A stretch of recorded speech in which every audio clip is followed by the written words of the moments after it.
कल अपने सहेलिन के बीच में बैठी हम महंगाई के ऊपर कचर कचर करत हन। आप सबका तो पता है कि मेहरुए का होत है।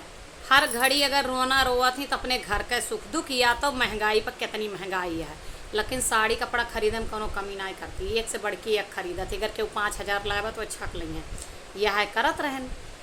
अब एक जनी बैठी हमारा मुँह ताकत रही बहुत देर से, कहीं हे सुना हम कहन का आवा बतावा, कहीं हमारे एक बात सुनम के, कहीं इतना जो महंगाई के ऊपर देख कहत यह कि जब अंतर्राष्ट्रीय बाजार में महंगाई बढ़ी है तबे तो सरकार महंगाई के बा। हम कहन हाँ तो बात तो सही है कहीं, लेकिन अगर तू का मान ले एक दिन के ताए प्रधानमंत्री बना दिन जाए देशवा के तो तू का करबू।